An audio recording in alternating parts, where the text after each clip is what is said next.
Hello everyone, today we are going to talk about half-lives. Nope, not the video game. This is nuclear chemistry we're talking about. So half-lives. Radioactive materials undergo nuclear decay at a constant rate. The half-life is the time required for, you guessed it, half of a sample to radioactive decay. So here's a little diagram illustrating that. Let's say you had a cookie, and this cookie, on the first night it's full, on the second night it's half eaten. Another night goes by, and we see that half of that has been eaten. Another night goes by, half of that is eaten, and another night, so on and so forth. So here the half-life is 1 whole day. So after 1 whole day, half of that cookie remains.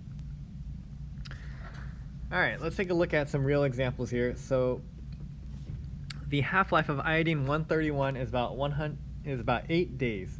First of all, don't worry about this number. This is just the mass number of iodine. It's not important.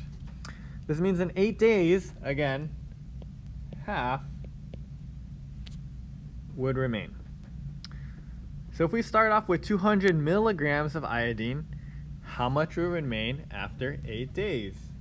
What do you all think? If you put 100 milligrams, you are correct. So how do we do that? We started with 200, and whenever I do these problems, I like to visualize them with arrows. After 1 half-life, or about 8 days, we're left with 100. You have 500 milligrams remaining. How many half-lives have passed? So after 1 half-life, we're down to 100. After 2 half-lives, that'll get us to 50. So we count how many half-lives have passed. So count the arrows. How many arrows do you see? 2 half-lives. Remember, each of these half-lives is 8 days. So how many days is this total? So again, we want to look up here. We see 8 days plus 8 days. How many days is that total? 16 is correct. Alright, so here are some equations that personally I don't like using. I just like to draw out these problems. But this one is useful.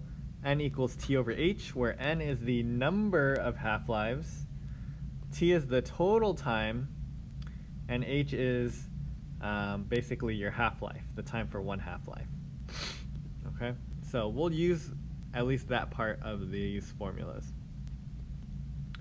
All right, I'm just going to do a couple different examples here.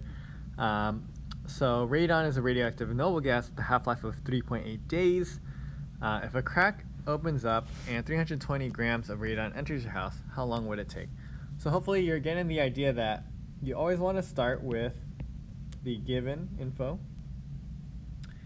And so here they don't tell us how many half-lives or how long goes by. Instead they tell us 87.5%. Sorry, this is actually not important. So this is how much disappears. We don't care how much disappears. We actually want to focus on, out of 100%, we want to figure out how much remains. And this is going to be more important. So anytime you see percentage, what percentage do you think our sample starts with?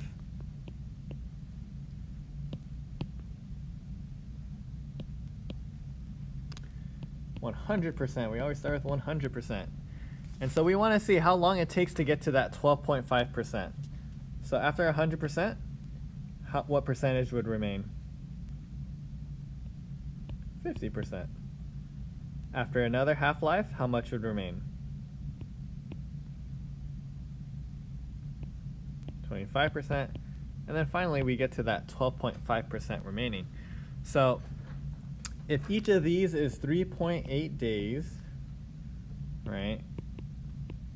The question is, how long does this whole process take? So you could do 3.8 times 3,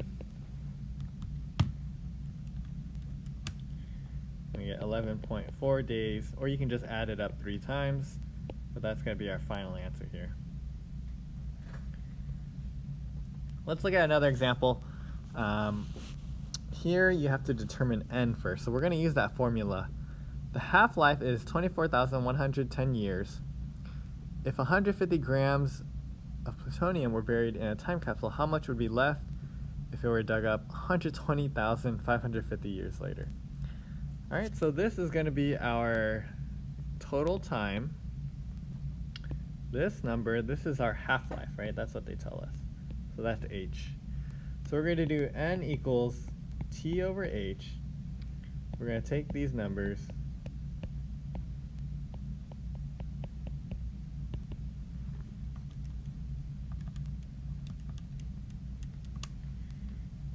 and we get 5 half-lives.